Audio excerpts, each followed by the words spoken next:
Oh,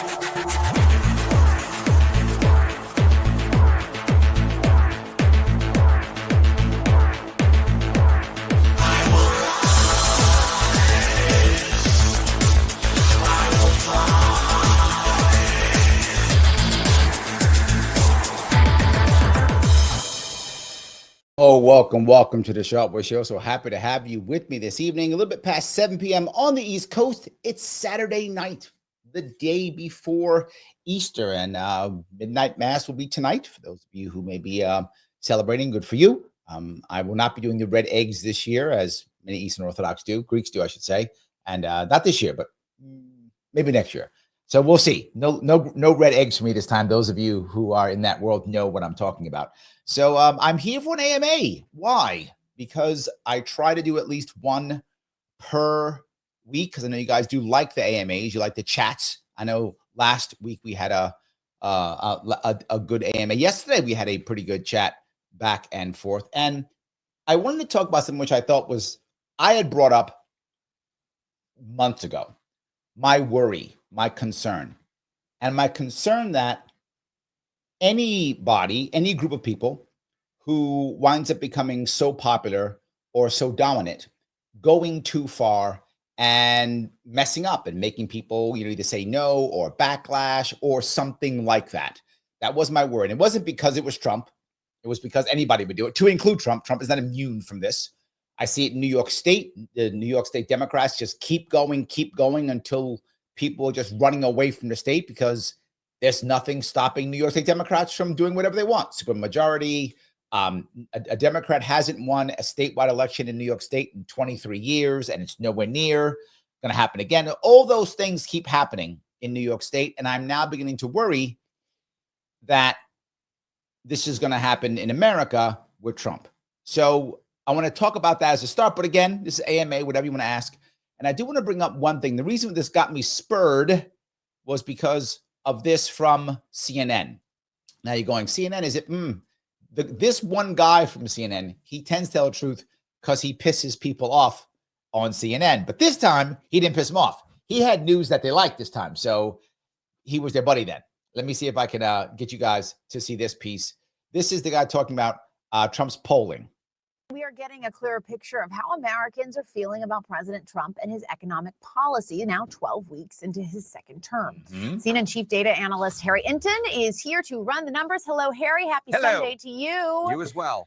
Okay, so where are we with Americans and how they're viewing the economy? Yep. Yeah, so a CBS News YouGov poll came out earlier today, and I will just say, I'll put it in stark terms, I believe this is the worst poll that Donald Trump has received in his second term, and we can go through it, Jessica. This is an issue now. We're seeing it right now that his polling is beginning to go down. Does that mean it's the end for Trump? No, it does not mean that. It doesn't. But it does mean he's got to start to worry about something, right? He's got to be looking, or maybe his team is okay with it and they expected it. It's possible. I know there are people who think in his cabinet that, look, it doesn't matter because it's going to do what's called a V. It's going to be a dump and then boom, right back up. That's what they hope. But we'll see. Talk about the economy, right? Think the economy is getting worse. Back in November, it was 42% of Americans. You don't have to be a genius to follow this timeline. By February, it was 49%, March, 51%. Look at where we are now, 53%. The clear majority of Americans think the economy is getting worse. And that now, the reality is that is whether you like or don't like Trump, there's a chunk of that was going to happen no matter what, right? Whether it was Harris or Trump. And the biggest issue is the economy already was in trouble from last year. We do know that. And the second piece is AI is letting go a lot of people. So we know those things are happening no matter what. So not taking anything away from Trump, just saying no matter what would have happened, this would have been an issue. Number is rising. When Trump, of course, won that second term, it was 42%. Now we're up 11 points. The clear majority, 53%. This poll and this number in particular is no bueno for the president of the United States, Jessica. And who are they blaming for what they are seeing as an economic downturn? Yeah, okay. Yep. So obviously you had Joe Biden before you had Donald Trump. And of course, Donald Trump would say, Joe Biden left us in a horrible. And this is true. I think if you look back just a week ago, 2 weeks ago, 3 weeks ago, Trump saying it was Biden's fault was working. It absolutely was working. I'm not sure it's working now, but it was absolutely working. That was working. People were buying I have to help dig us out of it. All right. So let's take a look here. More responsible for the state of the economy or the economic state. In March, CBS News asked about inflation, and 38% said it was Joe Biden who was more 100%. Responsible, compared to 34% who said Donald Trump. Let's jump forward to now in the month of April. Look at this number, 54%. And the reason why that's happened is because, and again, you guys who like Trump, you can be mad at me, but I'm telling you the truth. Trump's people utterly screwed up with communicating the tariffs. Now, that might have been because of what they're trying to do overseas. That's possible. I think we'll find that out. But whether or not it was on purpose or an error, so maybe they didn't screw up. It didn't go well. That's what I'll say. It didn't go well. It was either we don't care, we've got this grand scheme thing that could be that, or it's we just screwed up because the people did not hear it at all. Although Trump's enemies were very good at turning the tariffs against him. You can see it here. This is a PR nightmare for Trump right now. The reason people believe the economy is all his fault now is because tariffs. The enemies of Trump have worked very well to make this happen. This has been a win for them. Now, the question is, did the Trump people know this and like, it's okay, fine, we get it, and we got to get our grand strategy done? Or is it, oh my God, now what? I'm starting to think it might be now what, but we'll see. Of Americans say that Donald Trump is more to blame for the state of the economy than Joe Biden. Joe Biden's number has fallen from 38% to 21%. They forget about him already. I mean, he forgot about himself already, but they forget about him already. Trump may try to blame Joe Biden for this, and maybe that was working a month ago in the month of March. Anymore. But since the tariff war has begun, it's not working anymore. Americans are not buying what Donald Trump is selling them. They believe, the clear majority, 54%, that Donald Trump is more to blame for the state of the economy at this point than Joe Biden is, Jessica. Yes. That is interesting to see how that evolves. Oh, no, stop. She loves this. To be forward. Look at that smile. You've seen the other times when he comes up and goes, the last couple months, Trump is doing awesome. He's winning. They're like, what? It's impossible. He's the evilest guy in the world. There's no way he could be winning. CNN was pissed. Now it's like, oh, he's losing? Oh, yeah. I'll buy that one. This one's a real one. Good. In the last month, really. Yeah. How are they viewing tariffs? Yeah. Okay. So obviously the big thing when it comes to the state of the economy right now for Donald Trump is tariffs. So let's take a look here. All right. The tariff plan, new tariffs on importing goods. When he was doing the tariffs, what did I say? I told you the same thing. If he doesn't, this is a big gamble. It's a huge use of political capital. It's got to pay off. If it doesn't pay off, if this tariff thing does not pay off, there is no doubt that the Republicans are going to get their butt kicked in 2026.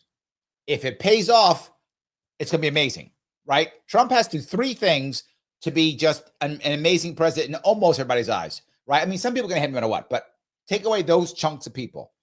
End both wars in a way that's satisfactory to people there. Doesn't be great, just satisfactory.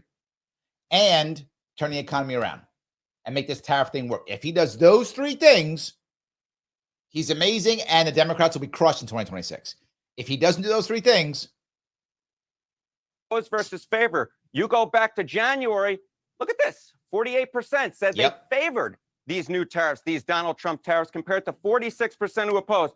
Look at where we are now in the CBS News YouGov poll. A switcheroo, Jessica, a switcheroo. The clear majority, 58% of Americans oppose these new tariffs, compared to just 42% who. That is what has been hurting him. This tariff thing is. Again, this is part of the picture that we've seen throughout this presentation, right, Jessica? More and more people are turning against Donald Trump. Their views of the economy are getting worse. They are holding Donald Trump responsible. And when it comes to his signature issue, so far in his second term, tariffs, I mean, my goodness gracious, that trend line is ridiculously. That's what I wanted to bring up. There's more, but it doesn't really matter. I just wanted to start with that. I'm happy to take any questions or comments. I just thought it would be an interesting way to get this thing started. I do think that the most interesting piece is, will this work for him or not? It is a serious gamble. It is a serious gamble for him. If it works, good for him. If it doesn't, he's paying the price. Let me grab a couple comments. regarding this, then I'll go off and take any questions. Andrea, thank you for being a member. I appreciate it. She says, my question is why they're doing so many polls. I don't remember them doing so many polls for any of the president. They do polls often, right? Remember, when do they do polls? Most people don't know this, Andrea. They think that, well, it's like CBS. It just does a poll because it does a poll. No, people buy polls all the time, right? I found this out in 2018. And some of you know the story, but it's important that you hear it again if you have heard it. But if you haven't heard it, it's important. I would go in 2018 when I was running for governor of New York, and I was the official libertarian candidate. I was on the ballot. I'd gotten on the ballot. I knew people were paying attention to me. I was on TV. I was doing all the things, right? So I went to we called the polling companies up and said, why am I not in a poll? I'm the official candidate for the Libertarian Party. I will be on the ballot. Why don't you put me in a poll? And they went, what do you mean? I said, well, you're putting polls out and I'm not in the poll. There's Democrat, Republican, other, right? But not me. And they went, oh, you want to be in a poll? I'm like, yeah. They're like, oh, great, buy the poll. What, buy the poll? Yes, buy the poll. Oh, so if I buy the poll, I'm in a poll? Sure, you buy the poll. Whoever you want in the poll. Oh, how much the poll cost? $40,000.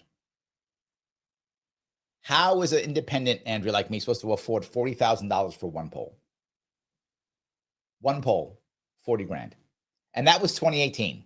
I'm sure it's 70 grand now or whatever it is now for one poll. So generally speaking, if I'm the Democratic Party and I want to find a way to hammer Trump, what do? I keep polling until I get a bad poll. That's what I do. Because then I have a narrative on how evil he is, how bad he is. So that's why they do polls, because people keep buying them. They don't do polls because they're bored. That's not a thing. People buy them. So yes. So they keep doing the polls so that and look, it's a smart move. If I'm the Democrats, I'd be polling them every week too. Of course I would. And I'm trying to find exactly what happened. I'm looking for a narrative. See, we were right. The orange man is bad. It's actually a smart move, right? Whether you would agree with that ethically or not, Andrea, I'm not saying, but politically, it's a smart move. Polls are amazing marketing tools. They are. They're amazing marketing tools. So that's why they're doing so many polls, in case you were wondering why. So yes. So, all righty. Let me grab a couple more of these here. Michael, thank you for giving me a member. We were warned of short-term pain. True, but not. This is the problem, that he didn't do well, Michael. You're right. He did, but he did it in a flippant way. Like, well, there'll be some problems. He did it flippantly. Wrong way of doing it, right? If I'm going to ask you, Michael, and I'm going to say, Michael, look, whatever your lifestyle is, it's going to be worse for about a year. I made the number up. If it's a year, 6, whatever it takes. If I can't go, your life will be worse for a year. Now you're like, what the hell, Larry? It's my life. Why you mess with what? I got to tell you, I got to say, Michael, I'm going to be very forward. Your life's going to be, it's going to be worse for about a year. But after that year, and other people are going to suffer too. That's going to be you. A lot of us are going to suffer for a year. And after that year, here is what's going to happen. And here is my reason why. And here is my proof why. Now, if you don't like me, you still might tell me to go take a flying leap anyway. But assuming that you're on my side, and most of America was on Trump's side, well, most of voting America was on Trump's side. Most of voting America was on Trump's side early on. If he had spoken in that way and said, yes, we're all going to suffer for about a year, you're going to see it, but here is why it will be better. Here is what will happen in some way, shape, or form. Most Americans, specifically those who already supported him, would have been like, all right, I trust you. I'm going to give you a year. How do I know that to be true? Because that's what Milei did. Milei had a similar issue in Argentina, but he was very clear. He was very clear on what was going to happen and how it was going to work. And his people backed him, even though he took pain to be forward. Obviously, I think Milei is great. I think he did a great job.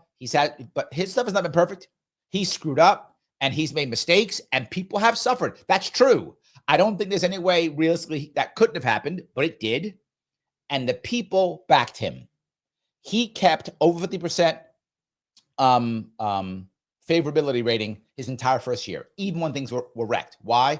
One thing Milei does well, whether you like him or not, Milei communicates well. And the Trump team did not communicate this well. That is my point. Now, again, it might have been on purpose. We're going to find out 6 months or a year from now if all these great deals that he tells about does pop up. If it's true, if it is true and the great deals pop up, he can say, see, we got the great deals. I know I didn't communicate well to you, but I had to play whatever 4D chess with the rest of the world or whatever. I'm hoping that's true, Michael. I don't know that to be true. I have no evidence that's true. I can only hope that it's true. I don't know if it's true. This might be just a huge screw up, but I hope not. I really hope. And I'm serious when I say this. I hope that 3 months, 6 months from now, whatever's the appropriate time frame, that I can come back and go, oh, wow, he did a great job. He was playing 4D chess in the world, and look at all these great deals, and the economy's bouncing. I hope that's true. I'm not sure that's true, but I do hope it is. And I mean that sincerely. I want America to do well. So yes. All right. I think I covered that. Let me cover some more let me grab some of these members. By the way, guys, if you like the show and you like what I'm doing, click the button known as like. It does matter. Click that button. Lima, India, Kilo Echo, please do so. It is important. If you have not shared this someplace, do it. Take this and share this on X. Share this into a Facebook group. Share this someplace else so other people can see it and they can ask questions and call me names if they want to, whatever the case may be. Please do that. And it's AMA. I'll take any questions. I'll be more lenient with people who aren't members, of course, as I can. And follow me, please, on Facebook, X, and Rumble. I'm trying my best to grow this thing, and it is challenging. It's challenging for several reasons. It's challenging because YouTube doesn't like my content, and they haven't. And I've been banned, shadow type, for a long time. That's been true. You've seen it. And on top of that, it's live. And I like the live, so I can go back and forth with you guys, but YouTube doesn't like live. YouTube wants me to make those videos that everyone puts out, and that's what they want. And I would rather do live because I think it matters, but YouTube doesn't care. So help me out with that if you can. If you have not subscribed to Sharpe Way YouTube, please go do so. Please subscribe on Rumble. Rumble is growing, by the way. I'm over 400 followers on Rumble. If I can get Rumble up to a good amount over time, I can shift more stuff over to Rumble if need be. That'd be great too. And I could speak more freely, do lives better, all that stuff better. Like Rumble has shows. Like I could do live better on Rumble. So all those things, if we could do that, would be great. If you want your chat to go right to the front as I go through questions, your AMA, you can super chat me on YouTube or rant me on Rumble. Either one, both good. If you want to help out the show, become a member, $49 per month. Click that join button on YouTube or click the subscribe button on Rumble. The more that, the more I can spend time doing this and the less time I can spend working. So if you can, please do so. So anyway, let me keep going if I can. Fahim, you are the man. Thank you, my friend. 1999, I appreciate the 1999. Every bit counts. Thank you so much, my friend. We are rocking and rolling, making things happen already. I love that. I love that. All right. Let me move on to some other questions if I could. I'll try to go from the top if I can, the ones that I can get before they often zip by me too. So yes. Vivek says, first, what makes libertarianism more left than left and more right than right? Yeah, and I'll tell you why. And it's true, by the way. Real libertarianism is total freedom, right? The more of a hardcore libertarian, the freer you are. Generally speaking, libertarians are far more freer socially than Republicans and far more freer economically than Democrats. But we're even freer than them. What do I mean by that? Typically, right-leaning issues are things like lowering taxes and things like Second Amendment rights. Typical, right? There's so many others, but typical, right? So in that regard, libertarians are like, no gun laws. Like, forget it. We don't want any, right? And we want as few as possible. Republicans will say, no more gun laws. Let's just enforce the ones we have. Libertarians are saying, why don't we all have machine guns? I'm not joking. You've heard me say more than once, when it's about the Second Amendment, people say, Second Amendment, they didn't know we'd have machine guns. And I say it. People owned battleships. I'm not making that up. They were called privateers. Individual people owned battleships. That's what happened when the Constitution was written. People owned cannon. You owned a cannon. Yes, you owned battleships. Yes, people could own them. So, yeah, M16, whatever, right? Anyway, AR-15, whatever. So yes, in any case, so that's what I mean by more right? And taxation, we want to get rid of taxes. You've heard my policy. I try to move towards other ways of funding the government. First, I'm not as hardcore as many libertarians, which just end it all. That's not me. But the concept is, Republicans are like, no new taxes or lower them. We're like, erase them. So that makes us more right. Left, we are all about you do you. Most Democrats do not want to legalize all drugs. The attorneys do. You're a consenting adult. You do you. Some Democrats, not all, don't want to legalize sex work. The attorneys do. Your body, you do what you want. That's what makes libertarians more left than the left and more right than the right.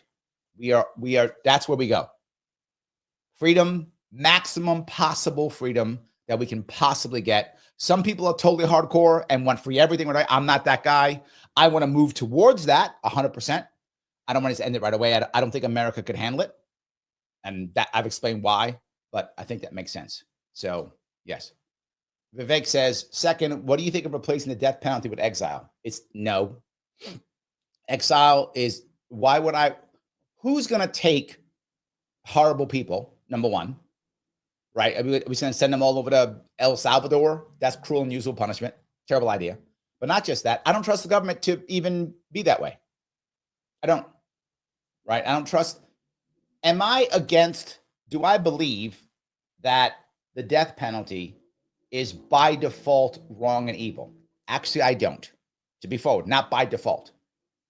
In other words, could I come up with a reason that will make sense to execute someone? I probably could, right? A Jeffrey Dahmer, I always bring him up as an example. That guy is irredeemable, right? So, he's dead, but irredeemable. So maybe someone like him, I could understand maybe. Again, this is theoretical, Vivek, not in practice. In practice, I'm 100% against death penalty. Why? Because how can we know who is actually the Jeffrey Dahmers of the world? And if we can, how can we be sure that we actually select them as the right ones? And what do I mean by that? The state where Jeffrey Dahmer was convicted, I forgot where it was. What state? Was it California? No, I forgot where it was. Anyway, they had a death penalty. He didn't get death penalty.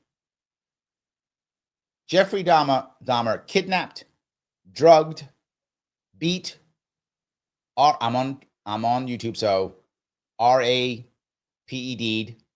murdered and ate people more than once, premeditated. If he doesn't get death penalty, who would? Who would? He didn't just do every horrible crime that we have on the books. He hit all of them, right? From cannibalism to kidnapping to murder. Every one of them he did multiple times, premeditated. Then there's no one who deserves it, right? That's my point. If he can't get it, then no one deserves it if it's not him. So, no, I'm not a fan of death penalty at all. Again, theoretically, I'm not necessarily against it. In theory, in practice, I'm 100% against it. So, yes. All right, let me see you grab a couple more of these if I can. All right, Shelly says, thank you for being a member, Shelly. We won't know if Trump is going too far or even far enough until we see the outcome. That is my point, right? I don't know how long Americans are going to put up with it. I've said 6 months to a year. So January to say, I think July is my gut. We start seeing it really beginning, like, okay, something's got to start happening. Something's got to start happening. He does have some time. I think 6 months to a year is when you've got to see some change in some, or like my point to Michael, he's going to have to really communicate better. He's going to have to really communicate better. So, yes. Michael says, Larry, what do you think about Trump halting Bibi's strike on Iran at the 11th hour? I do not think that Trump wants war with Iran at all. I don't. I have no inside information on this. Sometimes I do when I tell you when I do. I have no inside information. I'm only going by the way he's talking and what he's doing. I do not think he wants war with Iran. And right now, in his cabinet, in his government, Michael, he has a problem. Trump has a problem. And the problem is he has a chunk of people who are like, why aren't we at war with Iran now? Why not? Why don't we bombing? Israel's ready to go. Why aren't we doing this? They're broken. The Russians are fighting Ukraine. They couldn't stop Syria. They can't stop Iran. This is our time. And to be forward, if you're someone who wants to invade Iran, there's not a better time. They're not wrong. I think that's a terrible idea. But if you want to invade Iran, I can't see a better time. I'm just being forward. right? So I get why they're chomping at the bit. I get why they're salivating. I get it. It's the time, right? You probably could get Iraq's a disaster. You could probably bribe them into joining the war, actually. You probably could. I mean, just because they're a disaster, you just throw enough money at them. They'd probably send militias in because they could. And they might not even support it because, I mean, again, it's a disaster. Syria is broken, right? You might even be able, depending upon what deal you make with the Turks, you might get the Turks to help out, at least logistically, maybe, but you have to sell the Kurds out. And again, most of the war hawks who want to invade Iran don't care about Kurds at all. They're the ones who threw the Kurds over in the Iraq war. So they don't care about the Kurds. Trump doesn't care about the Kurds. Sadly for the Kurds, no one cares about the Kurds. That's the sad part for them. No one cares about them. So this will be the time, if you were a war hawk in Iran, sell Kurds down the river, get the Turks to either stay out or join or assist somehow logistically, because they're your only big problem in that area. If you pacify the Turks, you're good. Or simply say, hey, let us do our thing in Iran, help us with some bases, and if you invade Kurdistan, what are we going to do? What's going to happen? What are you going to do? Just let them invade, because they would. The Turks would. So the Turks invade, we invade, Israelis support, they invade, they create gross in Israel, Iran collapses. Yep, we rebuild. That'll be the goal. Now, would that actually happen? All I can say is Persia or Iran has been around for a long time. I'm not sure you just walk in and they go, well, there we go. I guess we're American now. I'm not sure that happens. But now will be the time, is all I'm saying. So I am glad that Trump stopped it. I think it's a terrible idea. I am not a fan of war with Iran at all. It is a terrible idea. We should not do it. But I do understand why the hawks would want to. Like, I get why they want to. I just disagree completely. So I'm glad he's stopping it. Look, Trump has proven several things. He does like being a deal maker. He wants to be a deal maker. If he's able to actually make a deal with Iran, if he's able to do these deals, the thing is, and I said this months ago, he has bitten off a lot. A lot. Deal with Iran, end the Ukraine war, end the Israeli-Gaza war, fix the economy. I mean, come on. That's massive. I hope he does it. It'd be amazing. I hope I answered your question. So, Fahim, thank you for another $9.99, my friend. I appreciate that. Yes, absolutely. So Weapon says, do you know the deal beef between a 10th Amendment senator and the red-headed libertarian? I don't. Is that a thing? Should I know that? So Weapons, I don't really know. I can look it up real fast. I don't actually know. I don't. No, I'm sorry. I don't. I won't get triggered, Mike. I promise I won't. Mike's ready to text me right now and get mad at me. But no, I don't spend that much time with inner libertarian party fights as much as I used to. I try to stay away from them as much as possible. So I don't actually know. But red libertarian tends to be very aggressive and forward in what she wants. So it seems to be clear. I don't know. I will look it up. I will look it up. I actually don't know, but I will look it up. All right.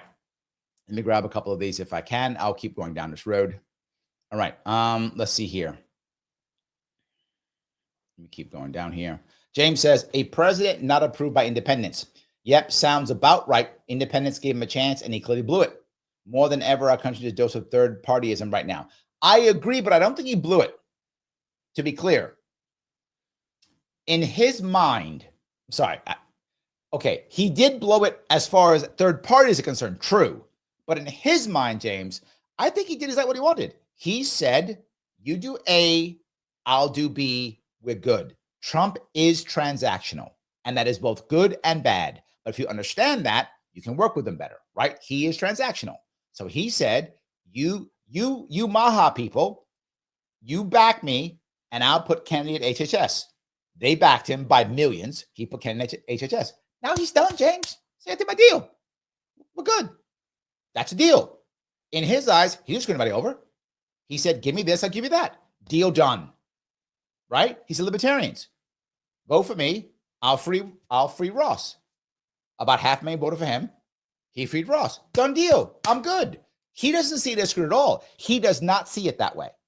He sees it as, we made a deal. What's wrong with you? Why are you mad? That's how he sees it. So yeah, just make sure we're good on that one. I don't think he sees it that way at all. So, all right. Matt says, oh, welcome to the Sharpe Show. So happy to have myself here. I'm happy to have you here too. Yes, absolutely. 100%. I'm happy to have you here too. That is great. So Michael Long, $49, dude. Thank you so much. I appreciate it. Larry, I can understand where you're going with this, and I agree with you on this. The justice system is oftentimes corrupted, and the prosecutors spend most of their time trying to get a conviction without caring about the circumstances. This is the second piece. Thank you, Michael. And this is, by the way, why, this is one of the reasons why Dahmer got what he got. Dahmer got a plea deal. He did. He got a plea deal. Why? Why would you get a plea deal, Michael? This guy who's clearly, he's a monster. That's a monster of, if you even call him a human being, to do the things he did. Again, multiple times premeditated, right? To be that person. Why would you do a plea deal with him? Because of what you just said, Michael, you are correct. Because, oh, good, I convicted, I got him. All you care about was conviction. So plea deal's fine. You don't want to gamble on going to court? What? If you're going to make an example out of anybody, again, out of anybody on the planet, if you're going to spend the resources of American taxpayers, of state taxpayers, on anything, it's that guy, right? That's the guy that you want to spend your money on. That's the guy. And you're totally right. I can't agree with you more. Yes, that showed how bad they were. Now, again, for those who don't know, he got ended in prison by an inmate. I'm not mad at that inmate. Just saying. I'm not mad at that inmate. I might have not dotted an I across the T in that report and made sure that kind of nothing happened on for that one. Just saying. I might have done that. If I was the CEO, I was correctional officer, I might have messed that report up. So I'm saying, I'm not saying I would have done it. I'm saying I might have messed that report up. I'm not mad at it. I'm not mad at that happening.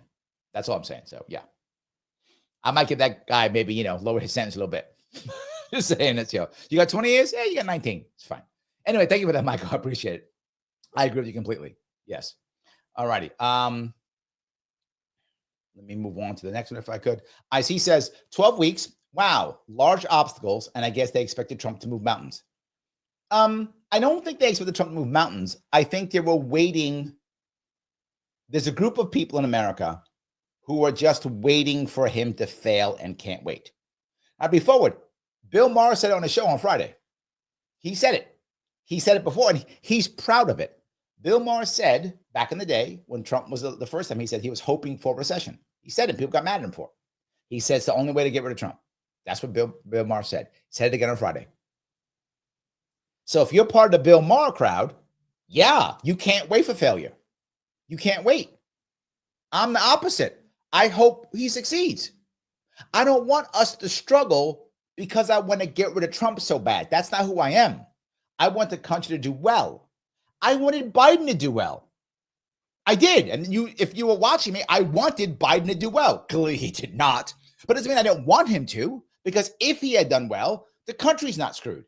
So I wanted Biden to do well. I actually hoped that he would do well. I did. I said it when he was elected. I hope he does well. Good luck. I said this to Trump. I hope he does well. I mean this. I say it every single time because the country is more important than the individual. Right? I don't have TDS. I don't like some of the things Trump does. Clearly, I tell you when I don't like it. I don't like the tariffs at all. I've been very open about that. But I do hope that he's got some 4D chess going on and that I've misjudged him, and it works perfectly. That'd be awesome. And I will sit here and say it if it works. And I will say it if it doesn't work. I will say both. So anyway, yes. IC says, Trump needs a mouthpiece to disseminate information to the masses. Otherwise, everyone is confused and conflicted. Yes. Yes. Surrogates are important. He has many of them, but they aren't that good. They don't know how to play this game, right? They don't know how to play this game. If you remember when I was a surrogate for RFK Jr. last year, Yeah, you got to know how to play the game. Yes.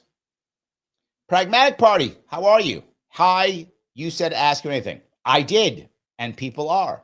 Yes, that's true. I did say that, and I'm okay with it. So please feel free to do so. Andrew says he put tariffs on an island of penguins, and that's not good. The second piece, right? Yes. If you're going to do something like this, Andrew, and your point is very valid here. If you're going to do something that is, I would say, a gamble or is going to cost a lot politically, you really need to cross all your T's and dot all your I's. You have to. And they didn't. Again, they didn't. They gave his enemies free ammunition. And they were going to find it anyway, but why do you got to give it to them, right? They just gave it to them. Here's more ammo. Shoot some more is what they basically did. And yeah, that they should have known better. But again, I do think this is my problem. Oh, my worry, not my problem. That's not right. This is my worry. Hubris. That he will just think, I'm unstoppable. Yes. Pragmatic goes on to say, Trump is a symptom of the problem. He is a reality show host who showcases nonprofit entities, which are a failure of our government. He's a reality show host who showcases nonprofit entities, which are a failure of our government. Not sure I get the last part. Not sure I do. But yes, it's a symptom. I agree completely. Yes, absolutely. Joel says the important thing to report is Orange Man bad. True. Yes. Matt says, thank you. Remember, Matt, what did like poll like 2,000 random people though? I think you mean that number. That's a lot of people. So yes, that is a lot of people. Absolutely. So Michael, why you give me $200? I love you, brother. I haven't seen you in like what, 2 years now? More? I know you're trying to hook me up. I appreciate it. It's a lot of money though. So thank you for the money. I appreciate it. But I'm gonna come back up to St. New York. I know it's been a while. I haven't seen you, 2 years? 2.5? I know it's been a while. I think it's been like 2 or 3 years. But thank you for this. I'm not looking to gift horse in the mouth. I'm just saying, I get it. That's a lot. So Michael says, I'll take it a step further, Larry, because they arrested my girlfriend at the time because she had a nervous breakdown because the school administrator tricked her into going out with this other guy, telling her I moved on. They convicted her because she got violent with him. Oh, that's why the prosecutor. Yes. Yeah. See, this is an issue, Michael. You bring up another valid issue. Because of how we work in our school system, you have administrators who decide they know better than parents. You see it constantly. In fact, you see administrators who actually tell you that you can't see your own kid. You have administrators who tell the kids, you don't have to tell your parents about this. All the time. That is a common thing that happens all the time. That's an issue. When you start to have that kind of environment, then people decide they know better. So those administrators, they decided that you and her were not the thing. They decided that because they know better. So now they're going to convince her or convince you or convince whomever. Now, I don't think that I don't know the details, but I'm going to tell you what I feel, what I think from this. I don't think they actually tricked her into going out with somebody else. But they probably convinced her that you were not the right person and that guy was waiting in the wings. Right? That guy was waiting in the wings. So they moved on. Now, if she gets violent, the question is, why did she get violent? Did she get violent with him or with them? Did she get violent with them when she found out, or violent with him when she realized she shouldn't be with him? Either way, not an excuse. She shouldn't have gotten violent. I get it. That's not good to get violent. But if her outburst was because of somebody else, particularly if she's young, right? In this case, high school. Was that right? It's high school. So you're basically a minor at that point. If someone else is encouraging that, a judge should take that into account. So anyway, I hope I answered your question, Michael. I appreciate it. All right, let me keep walking down the short if I can. All righty. I have so many of these. I'm going to keep grabbing if I can. All right. James says, no pain, no gain. Probably something both major parties say as their rhetoric to avoid answering the question and grift. Yes, which is why I'm saying that isn't enough. You have to actually explain how long you think, why it's going to happen, how it's going to happen, all of those things. You've got to walk down all those roads, right? That's the way you can make it happen. Phil says, Trump shouldn't have said that we're already in a golden age. You know what? You remember I said that. I said that might come back to bite him. I did the show with Mike Voss. If you remember, I did a show with Mike Voss. And I said, I'm not sure about this one. This could be a problem. We'll see what happens. He has to say when the golden age is going to come. He's got to say that, right? We're going to go into one, whatever, in 2026. Oh, whatever the time frame he believes is, right? I hope it's by 2026, right? But he's got to say that. 2026 is going to start our golden age, right? He was like, first of like, this is the second I come into power, it's a golden age. Or then he was like, there's going to be one.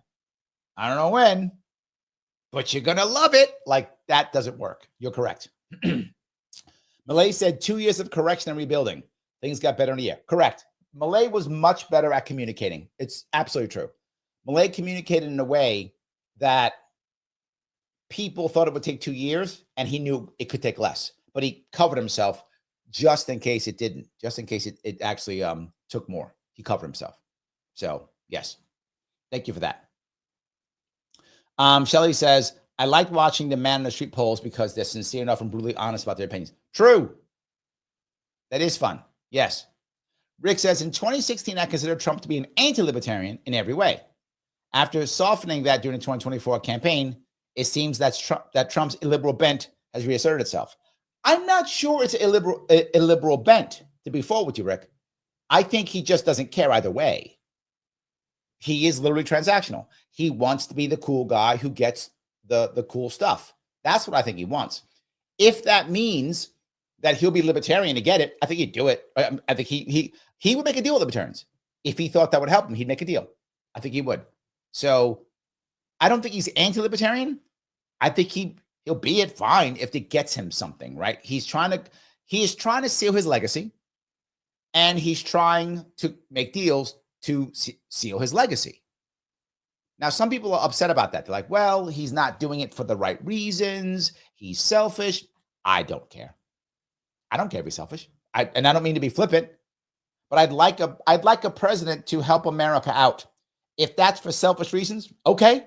If that's not, okay. If he wants to be a martyr because he loves the world, okay. Like, I'm not concerned. Just do the job. I really don't care why. And if he can achieve what he wants to achieve, if he can do it, I'm going to be happy. There's two issues. One is, will he actually get it done? Two is, if he does, what price do we have to pay to get it done? I think that's your other issue, Rick, right? Are we going to have to sacrifice everything to get it done? Yeah, I don't know. I don't know. So, yeah. Mr. Taz says, Trump is in his late 70s. At that age, one's neuroplasticity isn't high enough to come up with a master plan. You've heard me say that often. I don't think it's actually Trump coming up with these plans. And I'm not mad at him for it. He's a president. He doesn't have to, right? He doesn't have to. He has to have the right people who have the plan. And often I think it's not his plan. But it's okay. He has a goal that he does. Like, he's going to say, I want this. And then people are like, okay, I got you. And here's the plan, right? Here's the plan. Here's the so-and-so, right? I think that's happening often, which again, I'm okay with that. I don't mind if his team comes up with stuff. When I ran for office, I didn't come up with everything myself. I wish I was that smart, right? No, my team often came up with good ideas. It's fine. It's fine. I don't have a problem with that. So yes, I think your point's valid. I don't think all these are his plans. I don't. I think they're his goals. That I do think. Mike Voss back. He says, first, of course, some polls drop at 100-day mark. That's the norm. 2, Dems demonize the tariffs to fearmonger and make Trump admin look bad. True, and it worked. You're right, and it worked. Yes, I think both of those are true. Yes, and it did work. It was first topic that they succeeded pushing. Correct. That's the polls. Agreed. Yeah. And again, one of two things, Mike. One, Trump expected it, or as people expect, they said, don't worry about it. We're going to bounce. It'll be fine. By 2026, life's going to be good. Let's just put up with it and move on. That's option one. Option two, oh my God, we screwed up. We didn't communicate it well. We'll see which one it is. We'll see. So, yes. All righty.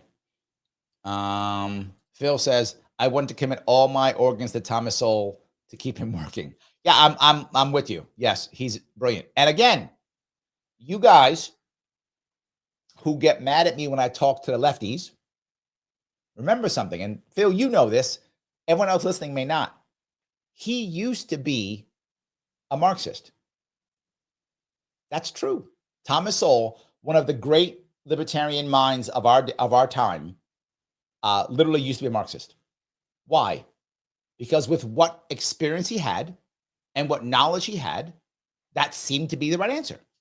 He's a smart guy. With the data that he had, the experience that he had, that seemed to make the most sense.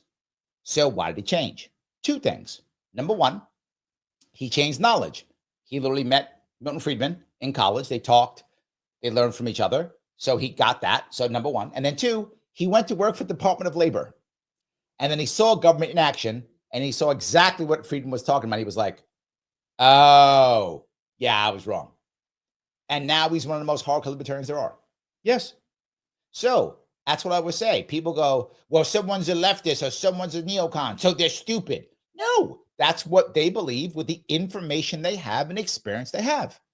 So if I can give them a different level of experience, a different level of knowledge, they might become more libertarian. And Thomas Sowell is my guiding light. He is one of the reasons why I spend so much time talking to the left.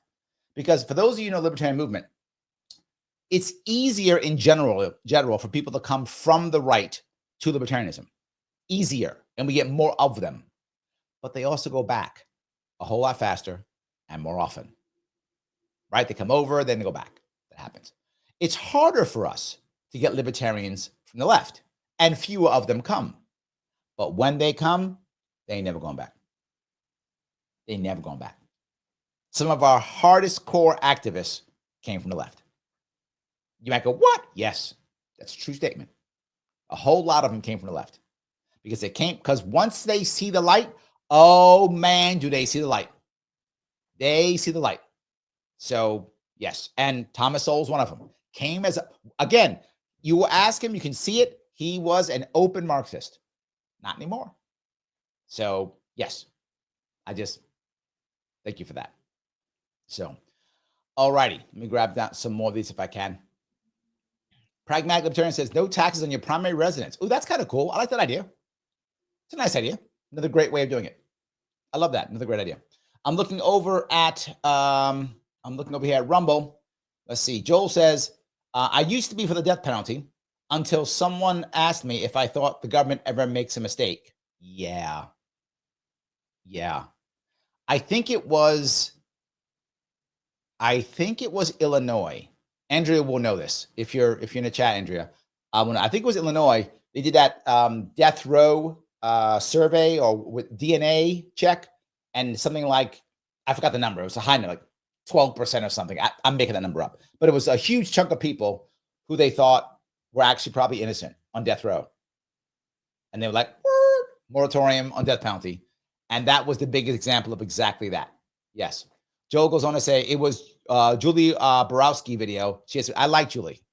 She doesn't do that. She doesn't really do it anymore. I met her a couple times. We were on a panel together 8 years ago, a while ago. She used to be doing the libertarian circuit. She doesn't really anymore. She makes furniture now, I think. She has some arts and craft thing now, Joel. That's like her thing, like some kind of crafty thing she does now. She's not really doing as much. At least last time I checked, she wasn't. So yeah, but she's actually very smart. I like her. Yeah, and she used to bring her husband around too when she would go. Like she'd bring her family when she would go. Be her and her husband. They'd all hang around together whenever they go, and she'd do her little stuff. It was cool. So yeah, I do remember that. So Space Station says R's and D's both spent decades screwing us over, the economy and migration. They do what they want, then cry when it's challenged. I'm okay with Trump getting a little dirt dog fighting back. Okay. All right. I'm not fighting you. That's not bad. It's not bad. I'm with you. Orion Spectrum says he's gone completely off the map with his violation of the First Amendment for Israeli people who deal with others. Anyone disagree? I think people would disagree on that one, but I'm going to just let that go. That's over on Rumble, and you can say whatever you want on Rumble. So thank you for that. I appreciate that. Let me head on over, if I could, to another super chat. Ray from nowhere, thank you for the $5.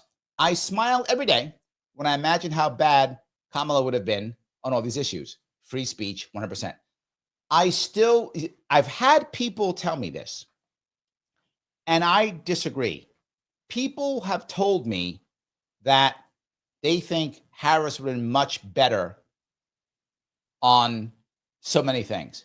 I disagree completely. I disagree. I'm not saying Trump is perfect in any way, shape, or form. You know I'm not saying that. But I do think we as mean the Liberty Movement, we didn't get much from Trump. But we would have got nothing from Harris. Nothing. Just nothing from Harris. We would have got just status quo. If Harris would have won, the country would be in a worse spot for many reasons. Number one, socially. And you might go, what do you mean? All the social stuff that Trump is doing, while it can be thought of as very mean or mean-spirited or anti-this or anti-that, it is what the vast majority of America was thinking, even if that makes you upset. It's just true. The vast majority of America does not want trans women in sports. They just don't. And you can say, but that's not fair. You can give me any argument you want. It's fine. I'm happy to hear it. You know that I'm not anti-trans at all. You know I'm not, but it's fine. America doesn't want it. Period. They don't want it. It's not, the world doesn't want it. Doesn't want it. And for him to say what he says, Harris would have never said that. Harris would never, she would have been like, no, put them all. And that fighting, social fighting that we're already struggling with would have been worse. Would have been worse. And there's so much of that. It's just the way it is. It's just true. You see it in England. The UK just made the woman thing. They just made it. They did it because the vast majority of humanity is like, I'm not buying it. And again, you can have an argument. You can do whatever. It does not matter. This is politics. It's how it works. And I really think that while we'll see what happens to Trump. I think Harris would have been worse. I'm with you, Ray. I think she would have been worse. She would have been worse. And the worst part is no change. As bad as Doge has bungled things that I wish they had done better with, and wouldn't have said they're going to get rid of $2 trillion, not get rid of $2 trillion, right? But if they get rid of anything, and look, I will judge Doge by next year's budget. That's how I will judge Doge. If next year's budget is actually lower than this year's budget, okay, we're doing something. That hasn't happened since when? I don't know the last time. I mean, the last time it was even balanced was 94, was it, with Clinton? Is that right? 94? Then 94 was the last time it was balanced. So the last time it was balanced was 30 years ago. I would take just lower if that, and I'm not saying it's going to happen because the military-industrial complex, war with Iran, we haven't ended the Ukraine war yet. Defense is still huge, but we'll see. If he does it, then I'll accept that. That would never happen with Harris. There's no chance of it happening with Harris. Zero. So anyway, I'm with you. I'm with you on that one. So, all righty. Let's see here. Orion goes, Orion is all about this. He says, conference calls show AIPAC controls Trump. You can get me canceled on YouTube. You try to get me canceled on YouTube. I got to stop saying that stuff. Here is what I will say with that while I'm on YouTube. That organization you mentioned, Thomas Massie said, every Republican has a guy from that organization except him. So I don't think you're wrong. I don't think you're wrong. And so many people who were mad at me for not taking a massive stand on the Israel-Gaza war. Why won't you? Why won't you? Because I told people the reality of it. Same reason I didn't take a huge stand on the Ukraine war. The wars were already over. People want to pretend like they're not. They're already over. America is going to support Israel in whatever it does. Period. It is. You can get mad if you want to, yell at me if you want to, tell me how I'm wrong and Gaza, all you want. It's fine. And I'll talk to you about it. I'm happy to have that back and forth. I'm happy to. But no matter what Israel does, America is going to support them. And if you remember, I did tell you all that Israel was going to invade. I told you that Israel will invade Syria. They did. I said they're going to make a buffer zone in Lebanon. They did. I told you when they would do it. And they did. I told you that Turkey would invade. They did. All those things. I'm on record. I've got receipts. You saw if you watched the show, I told you. America is going to support them no matter what. The war's already over. And Gaza lost, Israel won. Already, it doesn't matter. They can keep bombing, but it's already over. Doesn't matter what I say. Doesn't matter what you say. They don't care what you think. I've been saying that forever also. They don't care what you think. Your thought process is irrelevant. They don't care what you think. It does not matter. They're going to do whatever they want to do, period. Now, Ukraine, same thing. But Larry, Ukrainians are wrong or Putin invaded. War's already over. And I did a show, 3 months ago? Whatever it was. Talking about what I talked about 2 years earlier. I called that war 3 years ago. And I had receipts. I showed you receipts. I told you what was going to happen 3 years ago. Just how it's going to work. Here's how the war ends. I already said it. And it's going to end exactly how I said. That war was also already over. It's already over. It's the illegal war. No such thing. That's something we made up. Illegal wars aren't a thing. It depends on who's going to enforce. No one's going to enforce Russia not invading. That's not going to happen. How do I know that? Afghanistan. Georgia. Chechnya. Who's going to stop them? Nobody. Not a thing. Not a thing. So, Michael goes on to say, thank you for 999. She was my girlfriend at the time. And what happened was they told her that I moved on and hooked her up with this other guy till she saw rage look on my face. Oh, so okay, now I'm clear. So she thought you had moved on. They told her that. Then when you were the other guy, when she saw it, then she realized when she saw your face that she was lied to. Thank you. Now I get it. Okay, so that's when she figured it out. And that's when she got violent. Yeah, she probably shouldn't have gotten violent. But she is, and here's the hard part. When you're a student and your administrators tell you things, it really does affect you. You believe your teachers, you believe your administrators, and you are moved by them. That is definitely what I would call mitigating circumstances, Mike. Michael, I would say those are mitigating circumstances. I agree. Particularly she's a minor. I mean, yes, absolutely. Yes. All right. Let me see if I can grab some more of these as we're moving down. So many, and I'm trying to grab as many as I can. I am trying to grab as many of these. All right. IC says, there we go. Why is the school administrator in her personal business? They shouldn't be. You're right, IC, but they are. To Michael's point, they shouldn't be. But they got in his business, and now they messed with his girlfriend. Yeah. All the time. 100%. Yes. Patty says, you are the only one I see trying to get us to see eye to eye and get along. Oh, thank you. Thank you. I appreciate that. I do appreciate that. So, all right, I have a bunch of, I skipped some by mistake. I want to see if I can grab a couple back. They just keep coming by. I appreciate these all the time. Yes. Patty goes on to say, Dahmer got the prison death penalty at the hands of other prisoners. Yep. As I said, not mad. Yes. James says, if Elise Stefanik runs for New York governor and gets endorsed by Lee Zeldin, major red flag. The problem is Lee will probably jump on board and he shouldn't. He should just walk away, but he'll probably jump on board. And that might actually hurt her. The problem that Stefanik will have if she runs for governor is, to be forward, I knew she was going to run for governor. I'm not making that up. People who know me know I knew she was going to run for governor. I knew that already. The issue is she right now is heavily tied to Trump, as is Lee Zeldin. They both tried Trump heavily.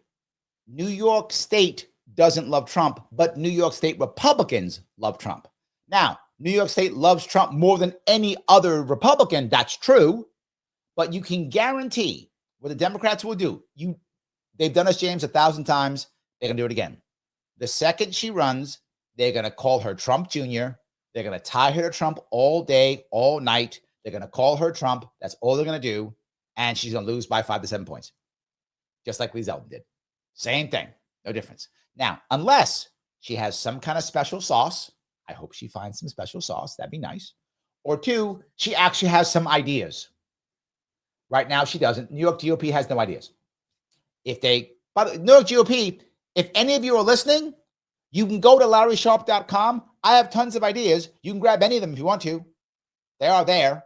They've been there for 7 years. No, sorry, 8 years now. They've been there for 8 years. You could just take them if you want to. They won't, but you could. So if she has some special sauce, she got a shot. Otherwise, she said no shot. Same as Lee Zeldin. Same. So, all righty. MW Knox says, China will take Taiwan if we invade Iran. I don't think so. I don't. Iran. China has just done recently some very special,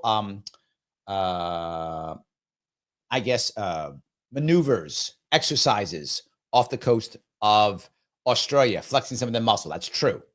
They're flexing muscle because they want them to know that they can. They do not want to invade Taiwan.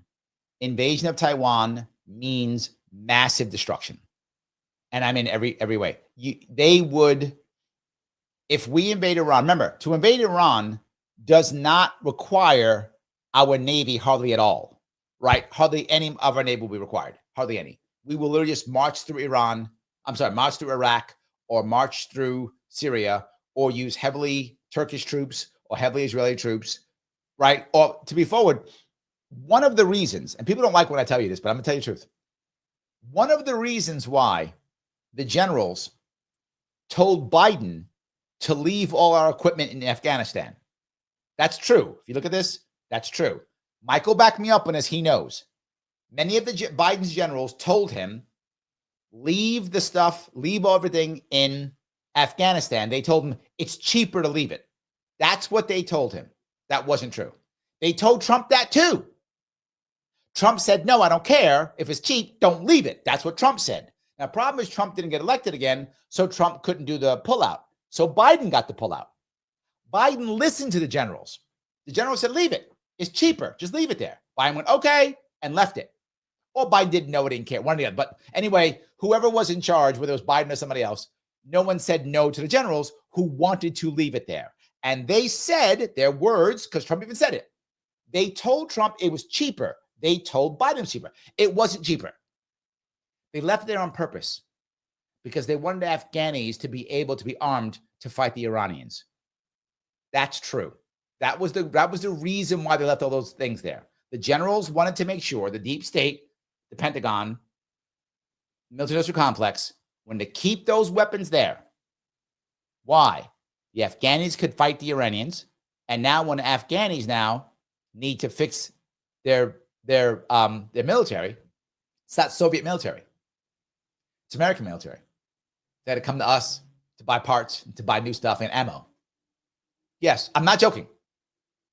So the military complex, after leaving Afghanistan, wanted to make sure Afghanistan was still an ally and would be a customer that we could actually sell arms to, because now that most of their military now is American military and not Soviet military anymore.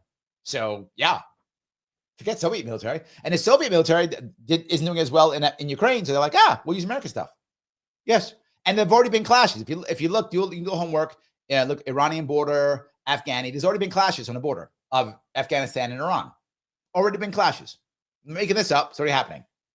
So if we invade Iran, it's going to be our ground forces and our air forces. It will not be our Navy. Our Navy will have very little. Maybe we'll have 2 carrier groups there. Maybe 2. Probably 1, maybe 2 carrier groups. That's about all, right? Because we'll probably want to, block them in the Red Sea, and maybe we'll have some in the Mediterranean to support. So maybe 2 carrier groups, maybe just 1 in the Med. Not in the Red Sea, maybe just 1. But what? Maybe 2. That's it. Well, that leaves what? 10 carrier groups? 2 or 3 are patrolling. I still got 6 I can throw in Taiwan. 6 carrier groups. There is literally not a military force on the planet that could fight 6 carrier groups, even with all the missiles and supersonic missiles, even with all of those. Not one, because the problem is, of course, we have our submarines. So those supersonic missiles aren't going to hit submarines. So even if they could knock out our some of our carriers, they could knock out some of our other shipping, our frigates and such, maybe some of our destroyers, maybe they could, right? Yeah. But it's really hard to sink those ships anyway. But I mean, if they did, that's sinking our subs. And a sub's going to sink. I mean, it's massive. What China will probably do then is threaten, and I've been saying this forever, and I still think it's true. Taiwan is going to become part of China through treaty, through agreement, not through war. I don't see it. And I hope I'm right. If I'm wrong, there's a lot of death if I'm wrong. So I don't want to be wrong. It's through treaty. I don't think so. I think they might threaten and make the deal if we invade Iran. But I don't think they'll invade Iran. That's my view. I don't think they would do it. So, yes. All righty. Let's see if I can head. There's so many of these. I'm sorry. I'm glad you guys are throwing so much stuff. I appreciate it. Let me grab some more. Tom says Trump's not going far enough. I think a lot of people think that. I think lots of people believe that. Yes. Phil says, I heard a defense YouTuber discover something libertarians talk about for decades. Letters of the Marquis. Yes, for defending Taiwan. Fly the Jolly Roger. Yes. Letters of mark are allowing people to, privateers, private people to, do what they want to do. Andrew says, I want a tank. You can own a tank. It's legal. I'm not joking. You can own a tank. It is legal in some states. The issue is, this true story, you have to make it road ready. Yes. Those who don't know, if you've been in a tank, the treads on a tank will tear up most streets. So when you actually have your tank and you're driving it along roads, you either have to load it up a truck, and the truck takes the tank, right? Because the truck has regular wheels, not the treads that will tear up a road, or there's special pads that you put on the tank treads. And that allows tank to drive on the road. So if you get a tank, Andrea, you can, but you have to make it road ready, which means you've got to give it literally blinker lights, all those things, a license plate. I'm not joking. And you've got to make sure there's pads on the treads or you tear up the roads because it's so heavy that it'll dig in and actually the road's up. So in many states, you can own a tank. You just got to make it road ready, which will cost you a bunch of money also. So, but yet you can. See that? You can own a tank. It's not against the law. So yes. Yes. All righty. I thought that was kind of interesting for you guys to, not everyone knows that you can own a tank. So it's kind of interesting. Let me grab some more of this. Shelly says, does anyone else think that AG James should step down right now? That, by the way, was a brilliant move. The attack on James was brilliant. She is in trouble, and it makes things really tough, right? It makes things really tough for New York Democrats because she was one of the rising stars. She was the second most popular person in her state, statewide. Yes, far more popular than the controller, far more popular than lieutenant governor. She was. So yeah, it was a big smack. She's not stepping down, not at all. She's not stepping down at all. That's not a thing she's doing. That's not a thing she's doing. So yeah, she is gonna stay, right? Mike says back to Shelley, how can she not be removed and convicted based upon what she and the Dems asserted against Trump? They are bending backwards to find a way out. Corrupt. Mike, it depends upon what do the feds do, right? What do the feds do? Do the feds actually take the next couple of weeks to put together an airtight case against her or not? Now, what would be the difference? Are they concerned about actually trying to put her away, or are they concerned about timing? Timing, they might rush it and screw it up. That's my worry. They might screw it up if they were about timing. If they don't care about timing, Mike, they'll put it airtight and she's in trouble.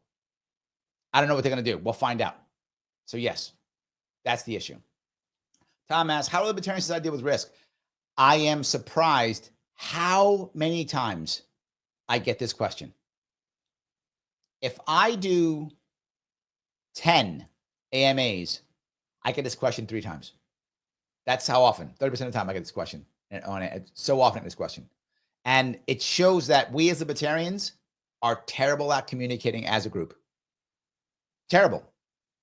Because I have to ask this question. I'm not mad at you, Tom. I'm just saying we as libertarians, we're not good at communicating because I have to answer this question all the time. All the time. Yes. Risk is the same as you have risk now. There's no difference. You would have some form of safety net, whether it will be community-based versus government-based, and you'd have some form of insurance, which could be community-based or could be private company-based. You'd have the option. And on your way to that world, you would retain a safety net that's government-based until community is able to support you, right? The reality of it is people are going to have problems. They're going to fail because of bad luck, fail because of bad decisions, or some combination, right? People will fail. They will fall down. So we accept that as true. You're going to have a way of dealing with that risk. Right now, it's government as a backdrop, and depending on what you're doing, insurance. I think we still copy it, right? Doesn't mean the problem that so many people have when talking about libertarianism is they assume, well, no government means nothing. Doesn't mean that. Why can't there be community answers? Right now, there aren't any, Tom, and I'm sure you're aware of that. There aren't any, right? The communities don't really help as much as they can. We've lost that institutional knowledge, which is why most of my policies are about getting the institutional knowledge back, right? Getting the institutional knowledge back so that communities can support people. Until that happens, you keep a government last resort so that people don't fall through the cracks completely. That's how you do it. Absolutely. So there are choices with which place others at risk, without consent, without violating the net per se, different risk tolerance. Yes. Today. Happens today. We all drive cars, right? You're at risk right now from getting hit by a car. Of course you are. It's that now. So many of us act like there's no risk now. Like it's great now. And if the libertarians take over, it'll all be chaos. There's chaos now. Now. Am I wrong? You can get hit by a car right now. Buses, trains. You have an accident someplace. People who are building things could have errors. There could be a problem at a local spot where there's an explosion someplace. Happens all the time. Of course. And what do we have now? We have some form of insurance, lawsuits in other cases, and government as a backdrop. Okay, same thing, just no government, right? You'd have local community groups that would take care of that, like mutual aid societies, Elks Club, and places like that. If you have an addiction issue, you would have that. Again, we don't have it now because government's taken over that. The more you add government, the more you remove community. So you create policies to have communities grow. As the communities grow, right? As communities grow, you can reduce government because it's a backstop there. And you would still also have, of course, you would still have insurance anyway. So yeah, it still could work, 100%. It takes time. Look, Orion said that they've been, taking decades to screw this stuff up. It's true, decades. Doesn't change overnight. It will take a long time to fix it, but you can. It just takes time. So I hope I answered your question at least. So yeah. Mike says, Bill Maher said it in 2018 and 2019 on his show. He wanted the recession to punish America. Remember that? Yep. In May 2020, he said Me Too didn't matter versus Biden, as TDS was more important. Maher is selfish and vile. He has TDS big time, Mike. It has ruined his libertarian streak. It has ruined his libertarian streak. It has. Absolutely has ruined his libertarian streak. Yes. So, all righty. Joel says, oh my God, Michael Long. I know, that's a terrible story, isn't it? It is a terrible story. Yes.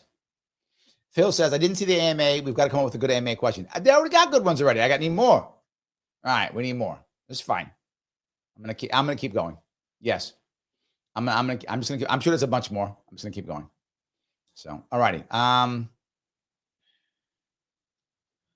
Micah says, Harvard wants public money and notions for that money, even as they are more than profitable. Do you agree they should get zero tax dollars? Same for all colleges. I'm going to say yes to that. That's a layup for me. Why in the world would I want government money to go to a private college that has an endowment that's worth what? $1 billion, whatever it's worth, billions of dollars, whatever, of course, yes, walk away. Walk away. Yes, 100% walk away. Let Harvard do whatever it wants. If it wants to, I don't know, let everybody support whatever they want to support, good. Let them. That's them. Private organization, do it. And if you decide you still want to go there, you go there. You pay the fees. You do what you want to do. 100%. Yes. Mitsunagi says, tariffs are positive. In what commie world do you live in? I'm not sure if you're talking to me or not, but I'll answer. I didn't say they were. Can you use tariffs to get something, to force an outcome that you want? Of course. I'm hoping, I don't have evidence of this, I'm hoping that this is a tactic to get better deals. He's saying that. I hope it's true. We'll see if it's true. I hope it's true. That's what I'm going to say. So, yes. All right. Let me grab some more of these. Shelly says, neuroplasticity doesn't diminish with age unless you allow it to. Ooh, look at that. I'm not going to allow it to, Shelly. I'm not going to allow it to. I like that. And so I'm going to stay young forever. That's it. So looking over at Instagram, Robert Ryan says, China's economy really can't handle large-scale war with the negative effects it has on trade. It all depends how long the war lasts, to be forward with you, Rob. If it's a short war, they could easily handle it. And they have a total authoritarian government. So if it is a short war, they can easily handle it, to be forward. And I look at short war as a couple of months. That's how I define a short war, a couple of months. If it goes on, generally speaking, if the war doesn't end in 3 months, it's a multi-year war. That's generally speaking how it works. That's 100% rule, but it's a good general rule. If it doesn't end in 3 months, it's multiple years. That's how it works. So if they can end it in 3 months, the Chinese economy will be totally fine. My worry is to end it in 3 months, one of the things has to happen. One, the Taiwanese capitulate immediately. For the Taiwanese, I hope that happens. Not because I want them to, but because the alternative is the leveling of Taiwan. And literally hundreds of thousands of dead. If not millions, but surely hundreds of thousands, if not millions, dead. And who knows, multiple of that wounded, somehow harmed. Tons of civilians. The alternative is terrible. So if it does happen, I do not think it's going to happen. I don't think that China is going to actually physically invade Taiwan. I don't think so. Because if it happens, it will be horrible. Unless Taiwan capitulates immediately. Says, you know what? We're done. We put up some fake, we surrender. What's your terms for surrender? Stop fighting. What's your terms for surrender? If that happens, then yes. My gut still says in the long run, it will be via treaty. That's what I think. So yes. Rob was going to say agreed, and I don't see China winning. Military-industrial complex wouldn't allow it, nor NATO. I don't know. What's happening at the time, right? If we go with the idea that they would do it if we invade Iran, then we would have to be able to literally sink their entire navy before it got to Taiwan and stop all of their supersonic missiles from hitting Taiwan and our navy. Tough. Not saying it can be done, but I don't know how many supersonic missiles they have. They have at least hundreds, if not thousands of them, right? So can we stop all of them? And then will they decide to target Taiwan with those missiles, or will they decide to target our shipping with those missiles, or some combination? I don't know what their plan would be, right? In theory, you could flood the zone with missiles to get your naval forces through, would be the goal, right? So that you can make some landings and put some people on the ground. The next goal would be to take care of our air forces. If you could get rid of our carriers, would be the next goal. Because they're so close, they could actually have air superiority. That would be possible in that war if they were able to either, because of our fear of their missiles, our ships are so far away, or they actually sink some of our ships, or our ships should retreat because they don't want to get sunk. Any of those things, if that happens, And I don't know if it could, but if that happens, they could actually have air superiority. If they have air superiority, well, now they can literally paratroop. They can literally do airlifts. If they capture, they don't have to capture 1 or 2 airfields. And they can flood the airfields with more and more troops, more and more stuff. The Taiwanese have to really make a massive assault. And the problem is, because the Chinese do have satellites, because the Chinese do have those missiles, they could blast the infrastructure, which could stop the Taiwanese from being able to literally regroup quick enough. That will be their only goal. But even if they did that, the amount of death and destruction would be massive. I mean, literally hundreds of ships would go to the bottom of the ocean. Hundreds. Theirs and ours. Hundreds would go to the bottom of the ocean. I mean, that's tens of thousands of dead just in naval forces. And then they have to make the actual invasion. And unless the Taiwanese capitulate, they're fighting on the beaches, they're fighting in the airfields, right? And for them to crush the infrastructure, the amount of civilian death they'd have to incur to do that would be massive too, because you'd have to blast all the road systems, you'd have to blast all the rail systems, which they could do. They have to blast all of that so the Taiwanese couldn't regroup to wherever the Chinese were attacking. And then you have to keep enough missiles to keep the U.S. Navy off and the U.S. Air Force off of them. Now, our Air Force could do a lot of damage. However, in this fictitious case, our Air Force is focusing in Iran. So we have to reshift our Air Force back over. Our Air Force, I don't know if it's that large, it could do Iran and that. I don't know if it could. We often will rely upon the naval air forces. The naval air force is much more short range. So anyway, I'm yapping away. I'm yapping away. So yes. All righty. Thank you. You asked, so I'll give you the answer. That's all. Emmanuel says, been a fan of yours since you went on the Patrick Bet David podcast. Oh, thank you. I did enjoy that. I enjoyed PBD a lot. For those who don't know, I was on PBD a couple years back with Dave Smith and Spike Cohen. So if you can check that out, you can. Larry Sharpe, PBD podcast. You will see me there. So yeah, it was a long one. It was good. So yes. Let me keep moving on if I could. Super Weapon says, I wish I could have donated my organs to Walter E. Williams. The other guy, I remember him. Walter E. Williams used to sub in for Rush Limbaugh on his show. I remember that. He's a sub in for a show. Yes. Ty G says, Trump went too far in 2017 when he started working with Gates on David Keefe's son's dimming system. Is that true? I didn't know that. Well, there we go. I did not know that. Yep. There we go.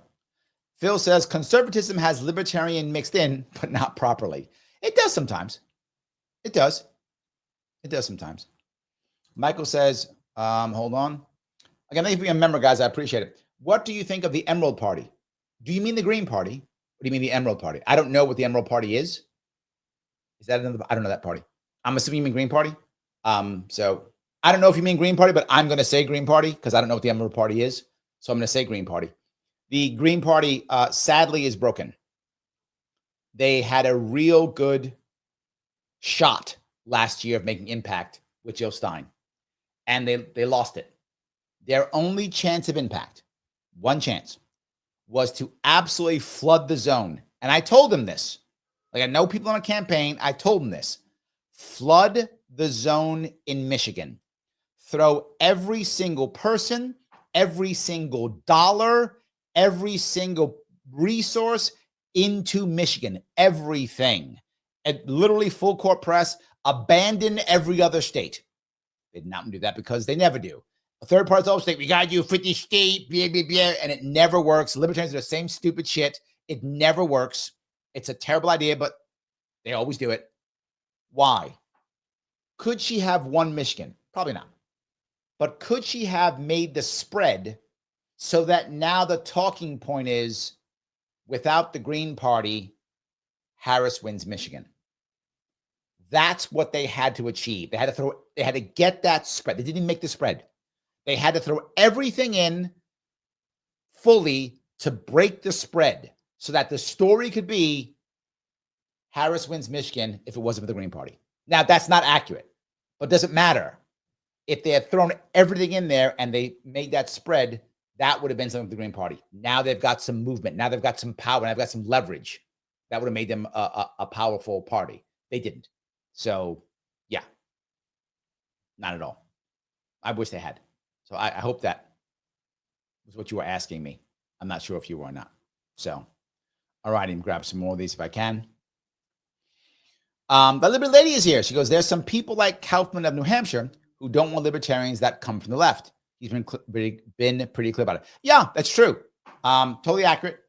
And you also see many of the people in New Hampshire go Republican very fast also. To my point, I think Kaufman's a good example of that. You will see right-leaning libertarians head back to the Republican Party much easier and faster. Left-leaning libertarians don't go back to the Democrats very quickly at all. So, but I think, yeah, that's a good example of that, Liberty Lady, and I think it proves my point. You see most of the libertarians who supported Trump were right-leaning libertarians because they were able to easily go back to being Republicans. It's very easy for Republicans to do so. So, yes. Andrea says, yes, it was corrupt Illinois. I knew you'd know.